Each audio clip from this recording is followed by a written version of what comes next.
Welcome to This Week in Colorado Soccer. Eric Belen alongside head coach Danny Sanchez. Coach, last week, one game at Cal. Great start. Little struggle in the middle. Yeah. Almost a great finish. Not quite the Steph Zuniga to Taylor Korniak finish of a few years past, but a 2-2 draw. But a good effort for the Buffs. Sinead Hopcroft and Ali Palangi with the goals. Talk a little bit about the match. Every time we go to Berkeley, it seems like it's like this. This is actually the third time we've been up 2-0. A couple times a draw, and like you referenced the dramatic finish a few years ago. Cal's a very good team. They have a number of recruiting class in the country, and you can see the quality of their younger players. Obviously, we started great. Sinead getting the early goal off the long throw-in from Hannah to Shira, and then Ali, being opportunistic in the box to tuck one away after a long serve hits the crossbar. So we're up 2-0, but there's 82 minutes left. I thought the rest of the first half we managed well. We talked about coming out well in the second half. We didn't. Gave up a corner kick that maybe didn't need to give up. Of course, they score off of it. 2-1. Then after that, wasn't too bad. Credit on their second goal. I thought it was well orchestrated and scored a good goal. We could have fallen apart at that point, but I really like how we responded. I thought we responded well after that, and I was really pleased with the second overtime. Sometimes you get in those games and at that point kind of hanging on. I thought the second overtime we really took the game to them, had 3 corners, had a couple half chances, nothing real clear, but really had all the run of play. If you're going to be honest with yourself, which is sometimes hard to do, I think the draw is probably a fair result when looking at the 110 minutes, but it's a good way to start Pac-12 play, especially on the road against a good team. And of course, Tessa Barton in the first overtime had a great chance. Point blank, keeper made a great save. I mean, she hit the ball hard, and maybe that's what led to this picture right here. I don't know what was going on. This was from the official watch party of the Cal game. Do we know this person? I'm familiar with her. I remember seeing her in high school. She was a year younger than me, and I was, I really only dated seniors, so I didn't really get to know her until after I left high school. But I believe she went to Coronado High School, and maybe is the wife of my 2 kids at the moment. We have an official watch party though. Is that here?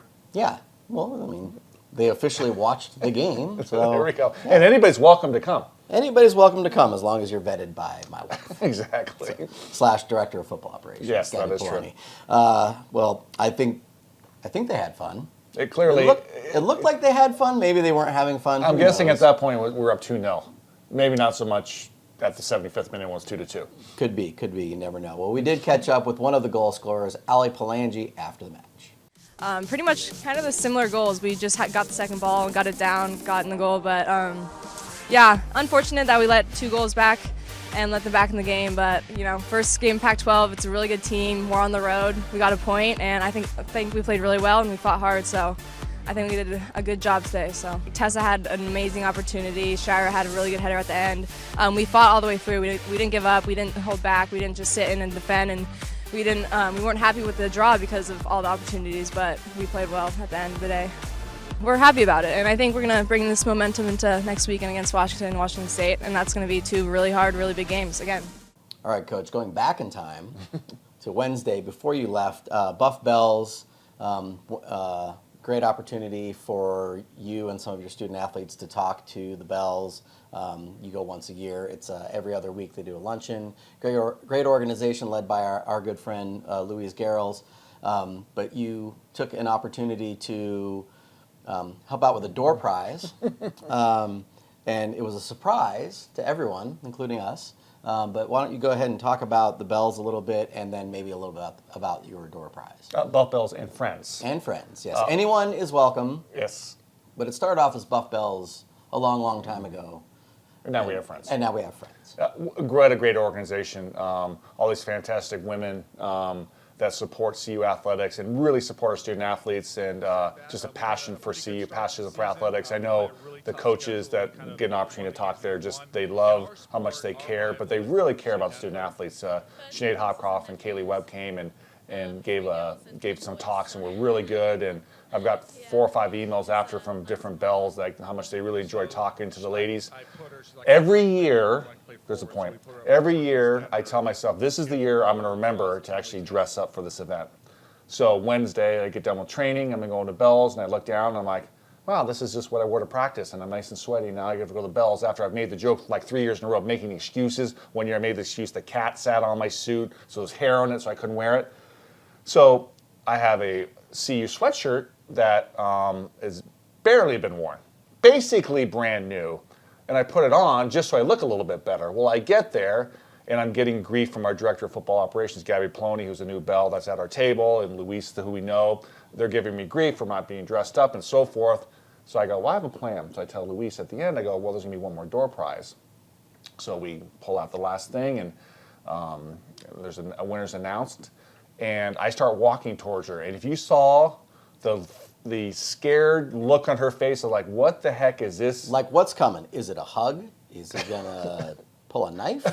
We don't what's know. going to happen? We've all seen Shawshank. We know how things can go sideways pretty quick. So I took off my nice CU Nike sweatshirt and gave it to her, and probably it'll fit her husband a little bit better than it fit her, but she was super excited, and it was a great moment. A little uncomfortable for me because I had my still sweaty undershirt on from practice, so that's not a great look. I'm sure there's pictures maybe being shown as we speak. But what a great day, and it was kind of spontaneous, but now I've set the bar too high.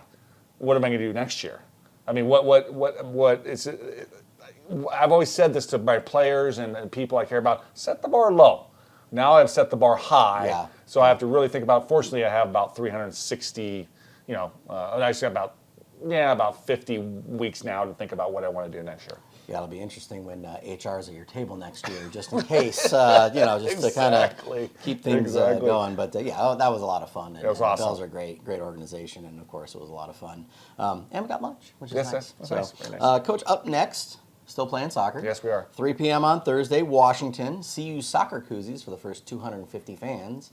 Maybe 248 if we get our hands on a couple. I may already have a couple. We were supposed to have them to showcase, and I didn't get them, so my request was apparently 12-ounce items fit very good in these koozies. Very nice. Well, I'm Yes. excited for that. I've been known to consume a 12-ounce beverage from time to time. Yes. And then Sunday, noon, Washington State, mental health awareness game. So wear your green. That doesn't really support either team, but wear your green. Yes. But you'll see green ribbons and whatnot Yes. happening and whatnot. So that'll be a good opportunity to draw some attention to that. But talk about those two very important Pac-12 matches against two very good Pac-12 teams. We only have 5 home Pac-12 games this year, and Washington's coming off a Sweet 16 appearance last season. Last week they were down 2-0 to Arizona State at home, came back 2-2, and really probably should have got the win. And it's basically the same team as last year. I think they had a little bit of a hangover from their success from last year, but they're really hit their stride over the last couple of weeks. Very good team. They have a first-team All-American, Summer Yates, who plays in the center midfield. So it'll be a big challenge for us. And then Washington State, a team that a couple of years ago was in the College Cup, did not make the NCAA tournament last year, but we played them at home, lost 1-0 in overtime. But another very good team, very dangerous.